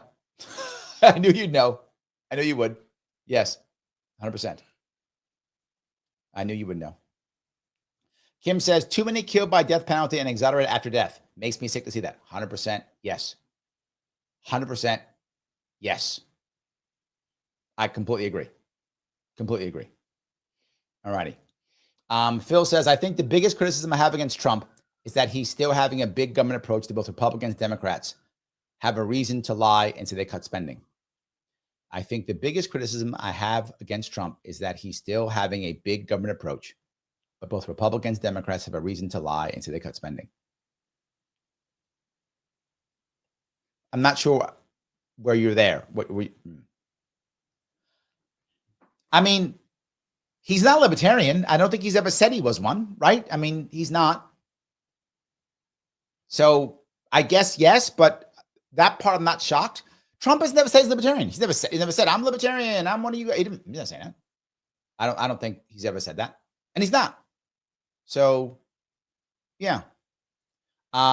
Mitch Nagy says can't step over a homeless man and vote for middle class tax cut and act like you're doing the morally right thing. Can't step over a homeless man and vote for middle class tax cuts. What if you were to take the money that you save in your middle class tax cut, if you do that, and you supported a charity that supported the homeless? Wouldn't that be okay? Right? Right now, we have homeless. We have more homeless. And I've talked about this. Just a video last week, if you have a chance, Ms. Nagy, if you look at it, I just did last week. The homeless problem. It was a video guy talking about the homeless issues, right? And again, this week, earlier this week. Literally, the states that have the highest taxation, that have the highest tenant rights, the highest all the things that Democrats want, all the blue states, have the highest and worst homelessness. I'm not making that up. Did an entire show on it just earlier this week. So if you look at it, it's true. That concept of I'm morally right because I vote for higher taxes, that's just virtue signaling. That's you, if you do that, thinking you're doing something, feeling self-righteous, and achieving nothing. I'm not being mean. I have data that proves that. I'm not just saying that because I believe it. I believe it. But I believe it because there's data that shows. Right, hold on, see if I can actually find. Again, did an entire show on exactly that. And I brought receipts. I didn't just say something, I brought receipts. So that was, if I can find that show, that literally was, okay. That was Sharpe number 605, 2 days ago. Check that one out. I literally went down the list and I explained, guy wrote a book on homelessness. He was full of it. I explained how it doesn't work and I explained how it can work and what actually works to make it happen. And I showed that how Milei actually made things better. Milei in Argentina lowered lowered rents by 30% by ending rent control. Already happened. The data is in. So I get where your head is. The guy who wrote the book, who I talked about then, he said the same thing, right? But it's just not true. What you're saying, Mitch Nagy, is just not accurate. It just isn't. It's demonstrably false. If you want to help, there's ways of helping. So yes. NY Chris 107 says Democrats are the party for immigrants and transgenders. Actually, no. They're the party for educated women. That's true. Educated women. Yes. That's who they're the party of. Immigrants, a lot of immigrants now actually are voting Republican. And it sounds crazy, but they are. It's true. So yeah. Matt says, I'm convinced Doge is only feeding up more money for the Pentagon. I so hope you are wrong. But I'm so worried you are right, Matt. I hope you're wrong. Excuse me. Ed Bid, I'll say that. Ed Bid, why do you think some libertarians will vote for Republican or Democrat for president? Because they don't see any hope in the libertarian winning, which is common. They don't believe that. And they fear the other more, which is why most libertarians did it, right? Most libertarians last year who voted for Trump or Harris, they had no faith in a libertarian candidate. And I get it because we rarely do anything. The last time we've had a lot of faith in a libertarian candidate was Gary Johnson in 2016. I think a lot of people honestly thought he could win. I did not think that, but I honestly thought he can get 5%. I did. I was obviously wrong with that, but I did believe in 2016. For those of you know, I was his surrogate in the press many times. I was on TV for him. I stood in for him to debate when he had debates. So I would do that also. So I did stand in for him because I believed in him. I still believe it. I love Gary Johnson. I believed then that he can get 5%. I think many people thought he could break 5%. And some people actually believed that he could win. Some actually believe that. I did not think that he could actually win, but I did think he could break 5%. And why would that matter? I thought that, for those who don't know, if you break 5%, that's the threshold to gain matching funds for your party. If you gain matching funds for your party, then other people want to come. You gain followers, you gain talent, you gain all types of things when that happens. So that's why I thought he could do it. I thought he would make it. And I felt good. But the problem is, if people don't believe that, they go, I guess I'm just voting libertarian because I'm virtue signaling, right? Which I've done before. I've done it. I'm guilty of that. I have nothing else to do because I live in New York. So the Democrat always wins. So I can vote libertarian just as a virtue signal, just to see I feel good about myself. My vote doesn't matter. Where I live in New York, I have no say in my government. So I might as well virtue signal. And I often do. But at least I know I'm virtue signaling. I'm not pretending I'm making change, right? I'm not pretending. I'm literally virtue signaling. That's what I'm doing. And I tell people, yep, vote for libertarian. Why? Doesn't matter. So I'm virtue signaling. Democrat's going to win. So where I live in New York, the Democrat wins. I'm not joking. 99-1 because Republicans don't bother running anybody. So why do they vote for Republican Democrat? One is because they don't feel like there's any chance of the libertarian doing anything. And second, they have fear of the other. A lot of right-wing libertarians feared Harris. They thought she's a Marxist. She's not, but that's fine. They believe that. Or the left-wing libertarians thought Trump's a fascist. He's not. That's fine. They all thought that, and that's how they were worried, and then they voted that way. I hope that answers your question. So, all right, if I keep going down here. All righty. So many of these. I love this. Joel, I must self-censor on YouTube. Sadly, yes. Yes. Yes. Mitsunagi says, prison population is the largest in the world. Homeless population is exploding. Democrats offer middle class tax cut. Yeah, no one offers anything. I've actually expressed how to fix the homeless issue. I've talked about it more than once. If any of you care, this is years ago now. I did about an hour and a half maybe, on poverty, how to alleviate poverty to include homelessness at Queens. I spoke at Queens College about a year and a half ago. No, 4 years ago now, a year and a half ago. It's an hour and a half, about 4 years ago, maybe more. Might be like 5 years ago now. It was a while ago. But if you go on my YouTube page, Larry Sharpe YouTube page, put in Queens College, you will see right then and there, boom. Right then and there, you will see my hour and a half there. I did it live. I took questions from the students there. You'll see it. And I explained how to actually fix it. Libertarian answers to fix poverty, right? If you care about New York State, head over to my page, the Larry Sharpe YouTube page, and type in 8 hours. I'm not joking. I did 8 hours, time stamped for your convenience, Mitsunagi. Time stamps for you can click wherever you want. did 8 hours on how to solve New York's problems. 8 hours on policy. So if there is policy, I have it. It's there. Receipts are there and done years ago. So not like I thought, oh, I'll fix it now. No, years ago. And done live, by the way. The 8 hours was done live with no breaks. I did it straight. So please enjoy. Please enjoy. All right. So let me keep going down here if I can. All righty. Oh, you guys went back and forth yourselves. My VA lady says, she's over on Rumble. She says, holy cow, we have almost 500 people watching across all social media platforms.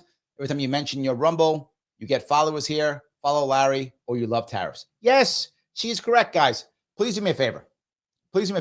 If you would, click the button known as Lima, India, Kilo, Echo. Please click that button. It does matter. It makes Mr. Rhythm, Al Gore Rhythm, it makes him feel very happy. He loves when you do that. So do that so he can share it to other places. It does matter. If you have not shared this into something else, please share this on something else. Just share it. Please do so. It does matter. Put it into a Facebook group. Put it on X, whatever the case may be. Do so. And also follow me. If you haven't followed me on Sharpe YouTube, it's because you love tariffs. That's the reason. You love tariffs. You love them. You think they're the best thing in the world. See that?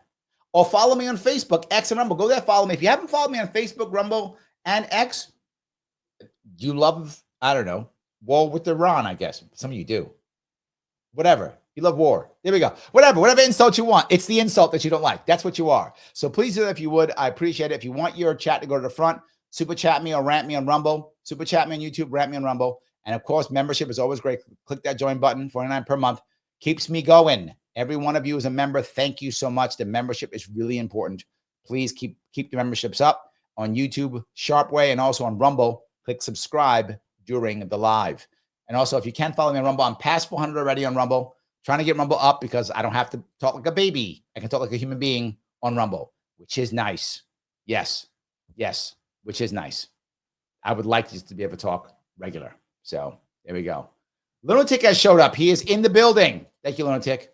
I appreciate you showing up, my friend. I do appreciate it. So, all righty. Let's see. Mike says, General Milley said, yes, it's correct. Thank you. See, I knew Mike would know. Mike remembers. Mike followed Afghanistan closer than most people I know. So I knew he would know that. But was it the opinion of China? Unclear. But Biden admin knew 5K Americans would be abandoned. Yes, arming the Taliban is Iran pressure. Yeah, so Mike has been following this. That's true. Pressure on Iran. The issue is he did.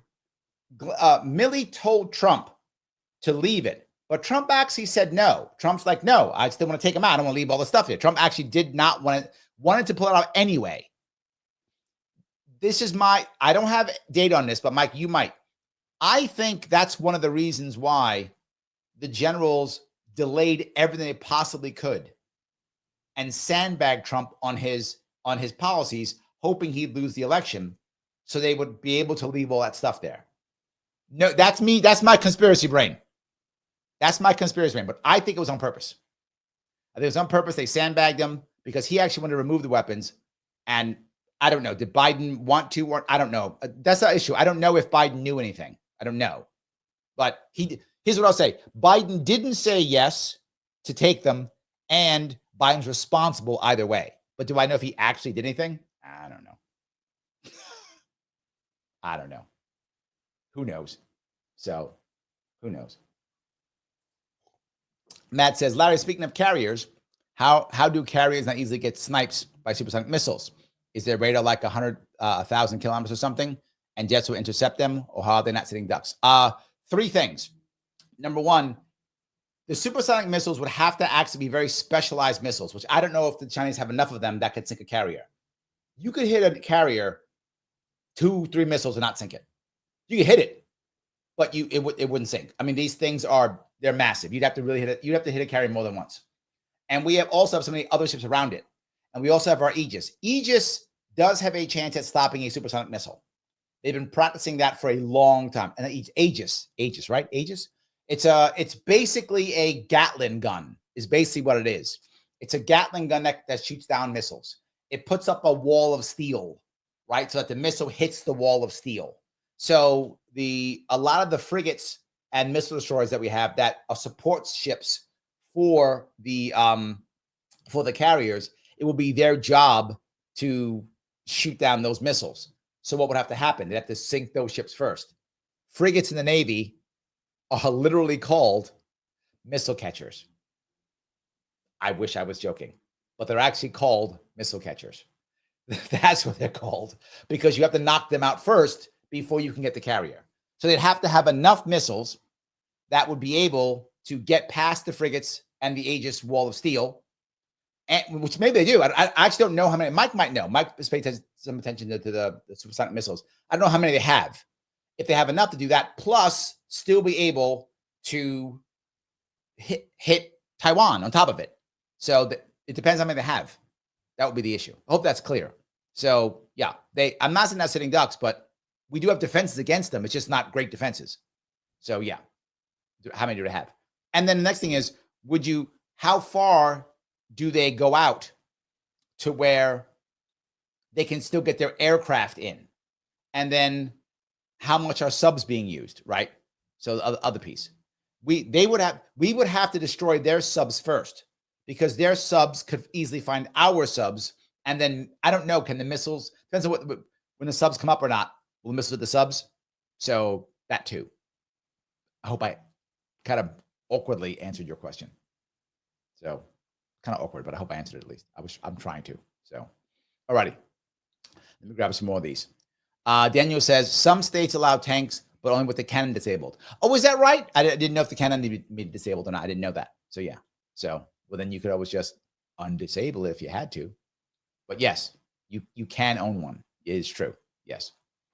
Daniel was going to say, my grandma used to always say, you had to keep a rooster around to keep the ladies happy. Oh, there we go. Shelly says the only thing worse than a rooster is a goose. Okay, there we go. We're talking about roosters.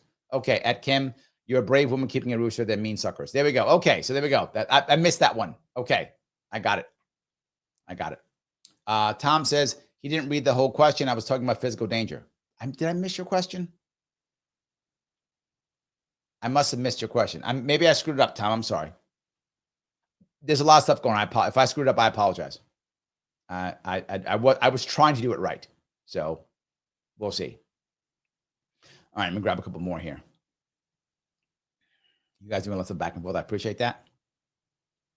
James says, I'm actually more of an aggression principle kind of guy. I believe that resolving conflict through aggression by means of a duel, battle, etc., can make people feel good.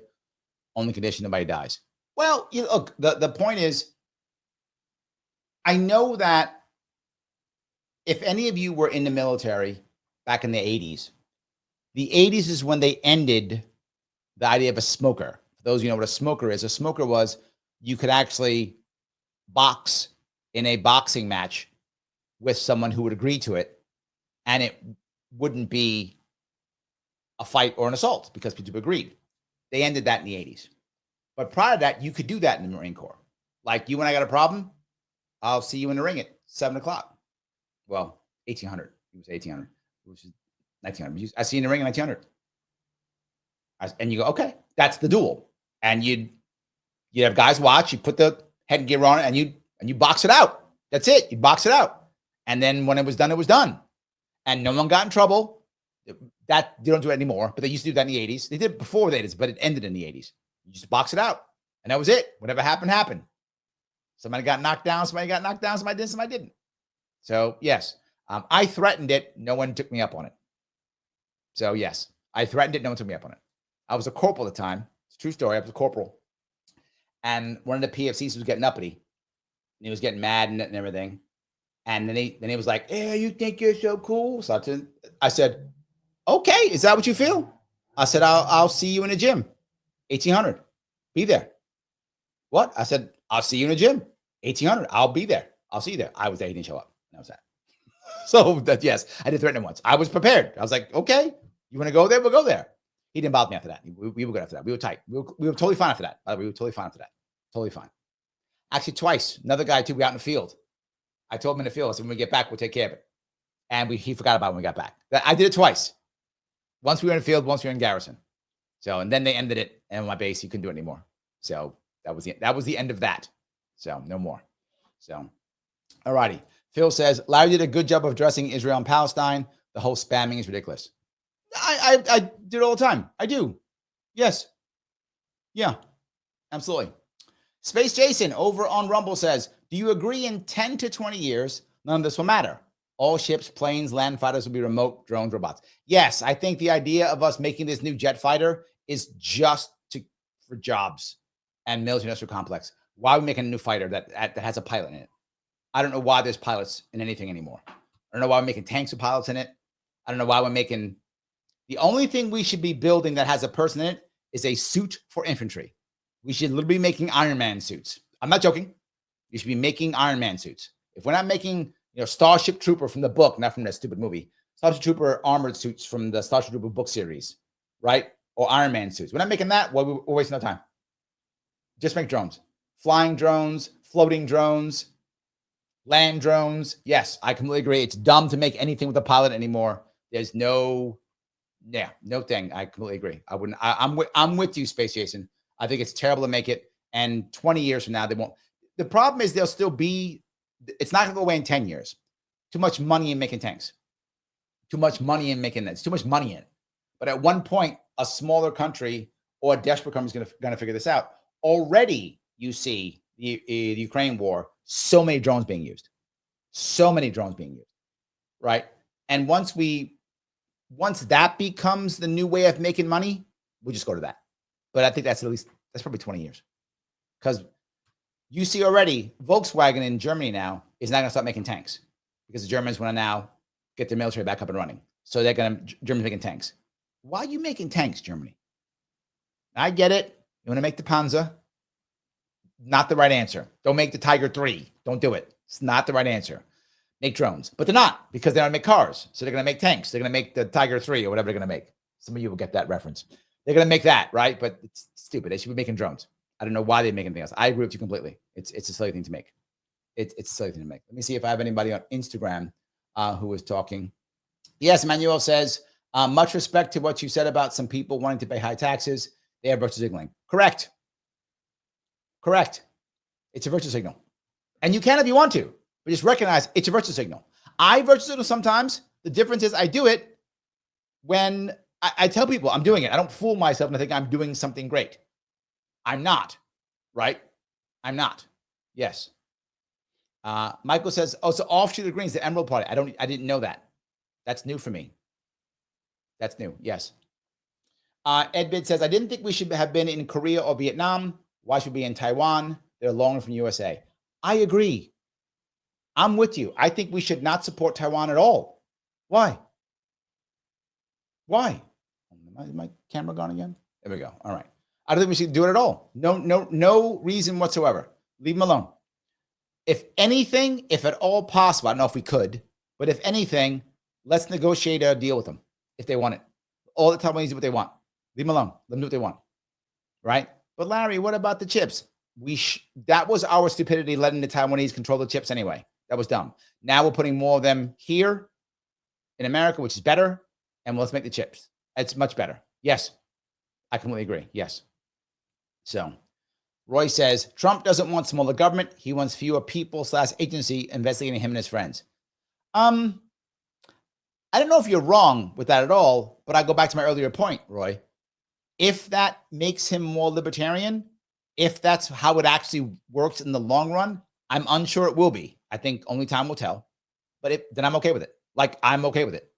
I want, prior to Trump, nobody was even planning or trying to cut government. It just wasn't a thing. Again, last guy who did anything close with the budget, who cared about it, was Clinton. He's the last guy who cared at all about the budget, right? No one else does. If he actually cuts the budget, if he does, I don't care why. I don't. I know some people think I'm crazy, but I don't. I don't care why. I want it cut. I want to see something change. I want to see things shift. And if he's doing it for a selfish reason, okay. The alternative is nothing. That's the problem, right? I've said it more than once. I am not happy with the way Trump is doing things. I've said it before. I'm not. I've been open about that. I'm also realistic. The opposite is nothing. I've tried. I've tried. I've run twice, trying. I'm not going to trigger Mike. I won't. I'm just going to say my piece and I'll be done. I sacrificed 2 years of my life and raised $1 million. I'm not making that number up. Actually, over $1 million. Over $1 million. Trying to run in New York State to make a change without it being crazy and nutty. I tried. And I failed.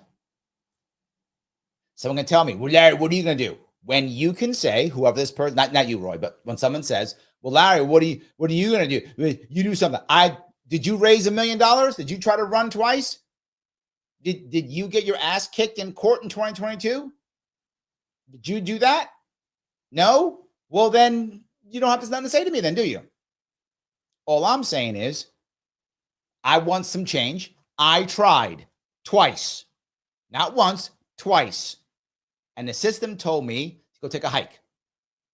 The judges told me I don't count, I don't matter. The judges lied. People were there in the courtroom.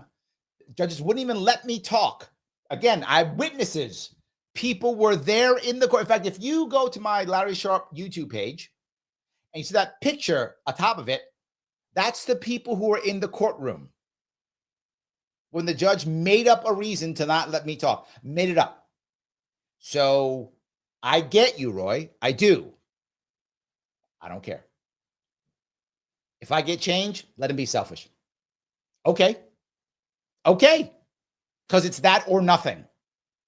I don't want nothing. I'll take selfishness. I'll take it. Again, not my preferred method. Not my preferred method. But the system has only given me two choices. I've tried to change that. The system said, no, you get two choices. You don't like it? Too damn bad. So the system said, okay, I got two choices. I picked this one. That's all I'm saying. I tried to change the system. I couldn't. Anyway. Okay. Let me just keep going if I can. All righty. Phil says, Mike, what's Farscape about? Oh, no. He will tell you. Mike does like Farscape. He does. He will tell you. Yes, he does. Yes, he will. Yes. Phil says, if you don't follow Sharpe, well, you like John McCain. Tom goes, John McCain, that's harsh. Then you better follow me. You better follow me then. That's it. Yes. That's it. That's all I'm saying. So, all righty. Roy says, McCain's a hero regardless of politics. Agreed. Yes. You know what? You're right. I want to give credit where credit is due. John McCain spent, what was it, 7 years? It was 5 years. Multiple years in a Vietnamese prison when he was literally given the opportunity to leave. He didn't. Much respect for that. I'm always going to give him respect for that. Absolutely true. Yes, absolutely. So, okay, Mike doesn't know about the missiles. I knew he would. Hypersonic missiles are generally new, low numbers in China, North Korea, and Iran. They can hit U.S., not launched by subs. Bit danger for carriers as point defense is main defense. Yes, right. So, yeah, if they don't have that many, they have to choose. Am I trying to sink, right? Am I trying to sink, frigates? Am I trying to sink carriers? Am I trying to launch them into very specific infrastructure areas in Taiwan? If they had thousands and thousands of them, I would say, yeah, we're in trouble. But I don't think they have that many, right? And they're expensive too. So they've got to make them, and they're new. So yes, that's my issue. Where are they going to? What are they going to pick to use, right? To using them on. So that's the issue. So thank you for that, Mike. I knew Mike would know. That is my issue. I don't. If they were using that many of them, then they would already be in Russia right now. The Russians already have them and be using them already. Normally, they would be using them normally already if they were, but they haven't used them yet. So yeah. Okay. Let me keep moving if I could. Let's see here. Yes, Michael says there are videos of the Aegis gun in action. You can watch it. You can go on YouTube. Put that in. You'll see it. It puts up a wall of steel. That's what it does. It puts up a wall of steel. So, all righty. Shelly says, Larry, we had a spammer in the chat that will make the comment section difficult to read. I noticed. I'm trying to go through it. Because I know it's back and forth. It's not really to me. It's to you guys. So, yes. Andrea says, I looked it up. I can own a tank in Illinois. There we go. You think my husband will be okay with that purchase? I knew it. You can own a tank, right? That's a thing. You can. Yes, you can. I wasn't making that up. You can actually own one. So yes, that's funny. All right. Mike says, I do not trust unmanned weapons. Keeping the human cost reduces the acts of violence. Agreed. However, here's the problem, Mike. I'm with you on this. This goes back to the old Star Trek episode from the 60s, right? But the issue that I have here is the other side's going to do it. That's why. The other side is going to do it. So are you going to put our troops and soldiers against drones? And when both go down, our people die, but theirs don't. I don't see it. So, yes. Phil says APC, armored personnel carrier. They don't use that phrase anymore. It is no longer called an APC. It is now called an IFV, which is an infantry fighting vehicle. It is no longer called an APC. But yes, it used to be called an APC, which is armored personnel carrier. It is now called an IFV, which is an infantry fighting vehicle. They've changed the acronym, which there was an AFV, which they changed, which is an armored fighting vehicle. They've changed that. So, yeah, just interesting. So, do appreciate that. Phil says, Germany makes great tanks. Hard to fix, though. Do they, though? Is there Leopard? Are any of these tanks great anymore? I mean, they're all getting blown up by drones. And this is my point, Mike. They're all getting blown up by drones. So it's going to cost me, what, $10 million, $20 million to make one tank. To be blown up by a drone, that cost me $1,000. And some of the drones cost hundreds. So I throw 3 or 4 drones in a tank. So I drop, I don't know, $900 to blow up a $10 million tank. Not sure. And the Chinese already have the robot dogs with machine guns on them. I'm not joking. There's videos of that too on YouTube. The robot dogs. Yeah. It's true. So, yeah. Michael says they should be making drone tanks. Tanks that are unmanned by some guy or girl at a remote location. Correct. Correct. Yes. 100%. Yes. So, Mike says Larry's transactional too. Sometimes I have to be, right? I feel like I sometimes have to be, right? I do. Yeah, I feel it. Shelley was there. She was one of the people there. She said, the court denied you justice in 2022. I was there. She was there. That is accurate. Yes. Daniel says, Larry, when are you announcing your next run? I can't announce a run if I want to talk to PACs. So I'm not announcing a run because that would make it illegal. There we go. Andrew's with me. She goes, something has to change. I'll take the best that I can. Yep. Phil says, I'm ready for that fight. Me too, man. Like I'm ready to go back. Yeah. Tom says, I'm used to a guy who reads all the chats. This is an AMA. So you got to ask me the question so I can answer them, right? So yeah, that's it. I got to do that. The reason why I do this, Tom, is I want you to know something.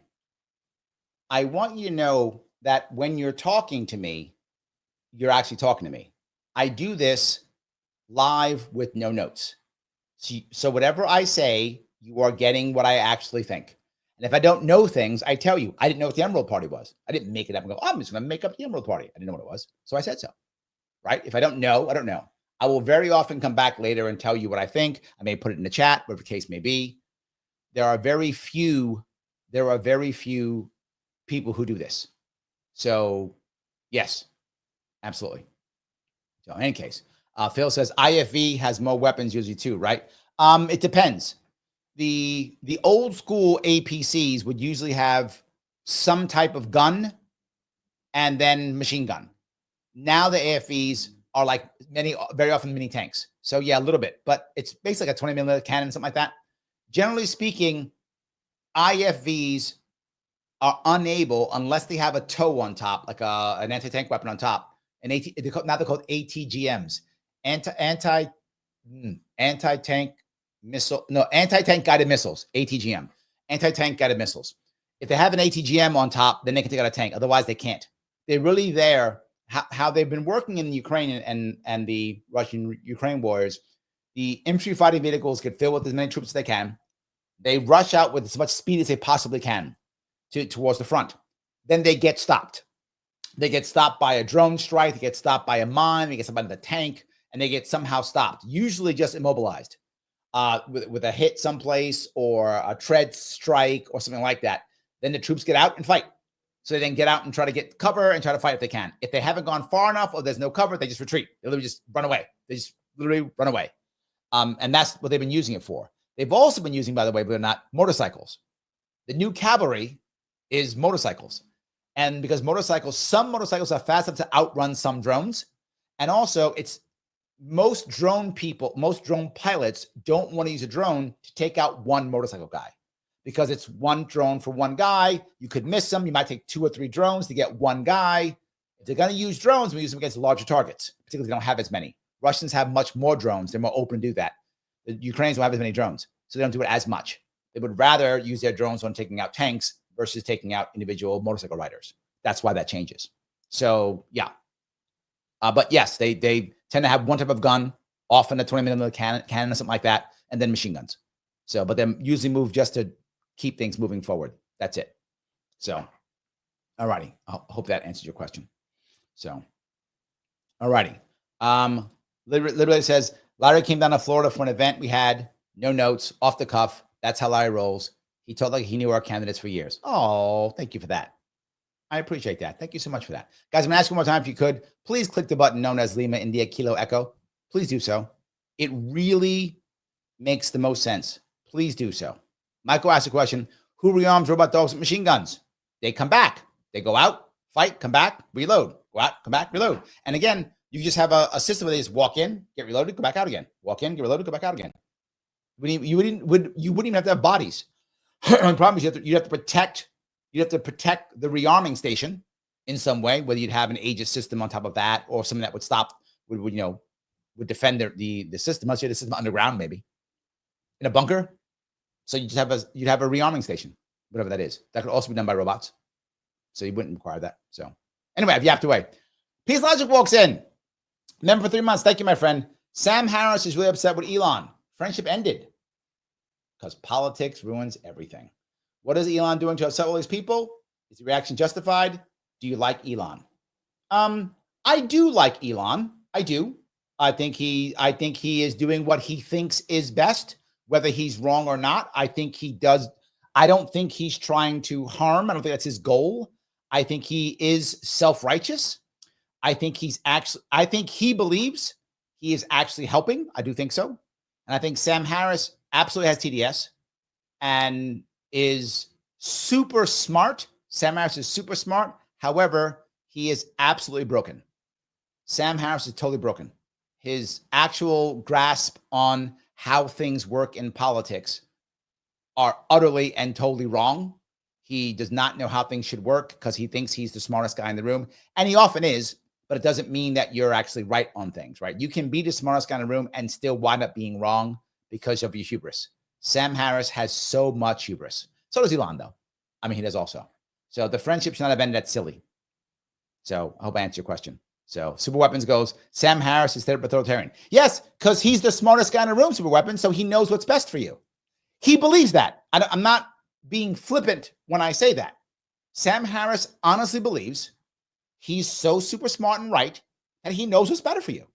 So he's going to tell you, and he's going to be your dad. He actually thinks that. So Rock Everyone says, are you consulting for any political campaign? If not, would you? Well, yes and yes. I can take on more than one, 100%. Yes, of course. I'm happy to consult with campaigns. Do it all the time.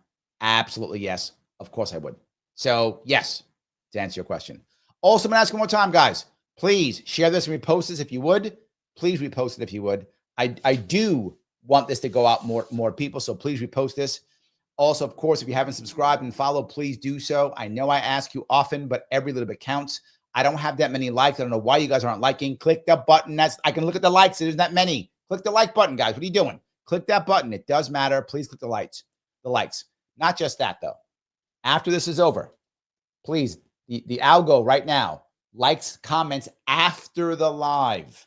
So once this is over, please come back and put a comment. Here's what I'm asking you to do. Please tell me your thoughts on the first 100 days of Trump. Good or bad, whatever it is. Tell me great, bad, whatever, or whatever. Tell me what, or ultimately the number one issue you're unhappy or happy about, but something about the first 100 days of Trump. What are your thoughts, good or bad, or a specific issue? Please do it after the live.